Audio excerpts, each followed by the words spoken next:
Okay, would you like to start now, please? Okay, I start now. Right. So, good morning, good afternoon everyone. I am Anissa and this is my partner Zichen. And we'll be talking about our FIP project, which is fuel cell system for portable electronic devices. So this is our table of content that we'll be talking about today. Our introduction and objective, system overview, system setup, software use, and our project features and benefits. Along with that is our data gathering method, communication protocol, Labview Gui, and our conclusions. Next. So a bit of this project that we'll be doing is, it's called a Modular Fuel Cell, MFC. It's a system that undergoes an electrochemical reaction in a membrane with a fuel source to generate electricity. So our objective is to test, run operations on the MFC system together with the methanol mixture to create an off-grid system for electronic devices. So this is the chemical equation for the methanol and the MFC.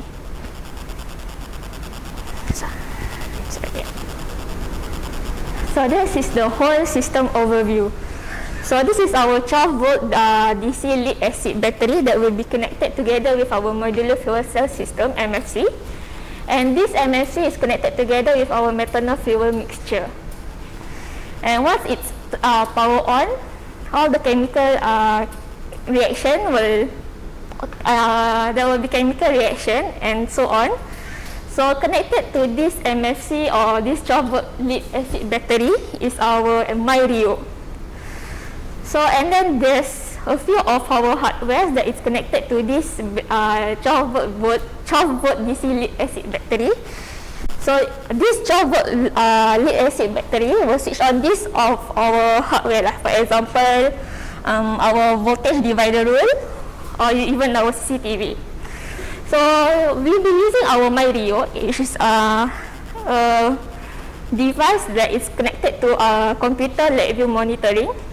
So Labview is our software that we'll be using, and this Labview is an industrial grade software that we'll be using. So this MyRio and our Labview is connected to each other remotely by Wi-Fi. So the reason that we'll be using MyRio is to monitor our voltage, our current, and even our THS 100MD, which is a temperature and humidity sensor. And side track a bit is that we'll be using a CCTV, which is given from SPF, and we can actually see the image captured from the CCTV that is connected to the 12-volt lead-acid battery, and then we can monitor them by the computer, given by the software. So this is our system setup overview lah.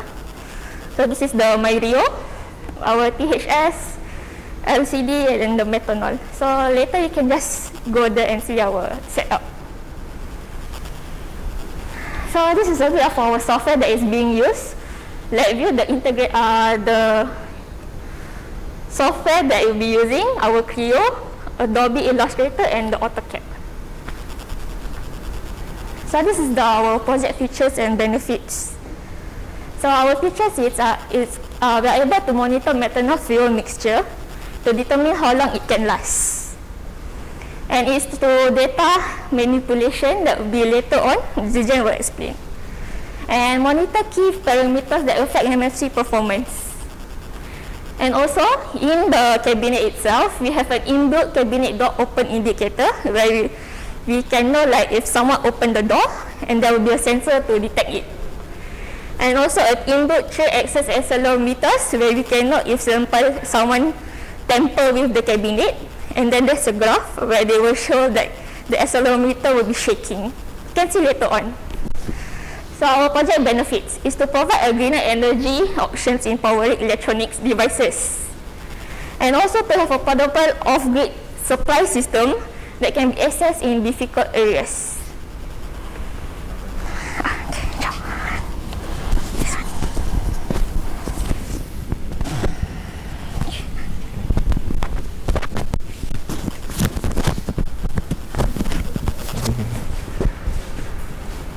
So now I'll be talking about the data gathering method. Firstly, the first data we want to gather is the ambient temperature. It's gathered by THS sensors because MFC cannot operate under high ambient temperatures. For example, 60 degrees. Why does it so? The next picture will show. So the MFC will indicate an error showing that the ambient is over temperature, meaning it's over 60 degrees Celsius. And the MFC will stop operating once the ambient temperature hits over 60 degrees Celsius. Next, fuel weight. The ultimate goal for us is to measure the fuel usage and determine how long can the fuel last. So the fuel weight is measured by digital weighing scale to justify our calculations to determine the fuel consumption. Next. The lastly is the output voltage and current. This output voltage will be measured by voltage divider and Hall current sensor to do some experimental calculations in determining fuel consumptions. Next. So this is our communication protocol we use to communicate data and data transfers in the system. So first is the Modbus communication protocol. Modbus communication protocol is a serial communication protocol designed by Modicon, but now is owned by Schneider Electronics. It is yes, and this Modbus communication protocol contains 3 communication types. First is the RS-485. RS-485 is mainly used in our project today because it serves as it acts like a universal serial bus communication with USB, so it's very easy and readily available in our project. And this RS-485 is used for THS MD sensors. Yes, next. Analog input on micro expansion port is used for voltage divider and Hall current sensors. This is very direct and is readily available also. Next is UART. UART stands for Universal Asynchronous Receiver Transmitter. It is a one-to-one device hardware communication protocol and is on micro expansion port. Okay, it is used for LCDs. Next. So this is our Labview Gui.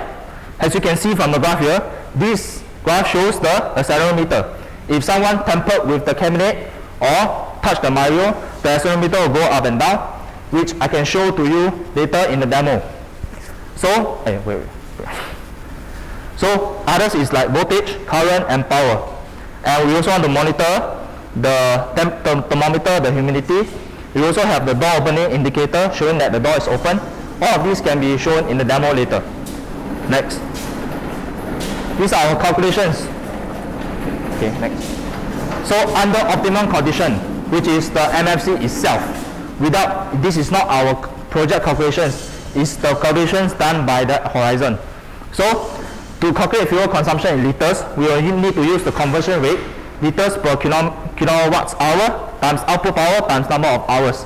This conversion rate is given by horizon, which is our supply company, is 1.2 liters per kilowatt hours, and the MFC will produce 100 watt power. We need to change it to kilowatts, then you times 24 hours. So one day you will consume 2.88 liters of fuel by theoretical values.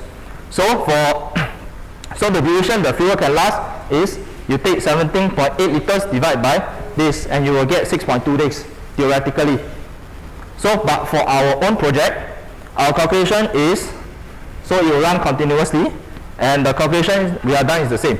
So for our project setup, the system can run approximately 20 days without human interventions. So this is the experimental calculations and tabulations I've gathered myself. And yes, we will use the same formula to calculate fuel. Next. This is the table showing that the data is gathered. So firstly, the conversion rate don't change, but these two, the difference is the total run time. The first row is 1 hour, the second row is 4 hours. So out of this 1 hour, I monitored all the values and I record them down. And as you can see here, fuel consumed by calculations and fuel measured is approximately the same. However, this fuel measured, I need to make some assumptions. As engineers, I assume that the water density in the methanol fuel is 1.0. So I can straight away take the kg to be liters directly. So this is some assumptions that I made. So in conclusion, from the data gathered and manipulations, the actual fuel consumption by weight is different from the calculated consumption. However, this difference is not that much. So yes, the output current is not stable throughout. Next, the power output is not constant. And all in all, system is working with all the electronic devices connected. Data can be gathered correctly and be manipulated to determine fuel consumption, and thus meeting our project objective. Thank you.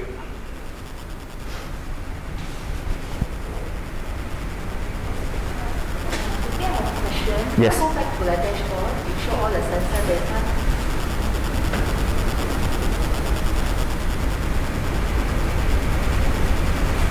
Oh, wait. The GUI, right? Okay. So next one is a remote monitor the sensor data or locally? What do you mean by remote or locally? Means all the sensor data, Mm. have you pushed to the cloud? No. It's locally. It's locally, not the cloud. We get it locally because it's experimental project. So we don't want to push it to cloud and retrieve them back. It will take some time. And yes. How does the data being collected to the protocol you mentioned? Is it Yes. OAR? Yes, or the RS485, measured by RS485, measured by analog input, and UART. Yes. Is there any questions? If not, we can move on to the demo.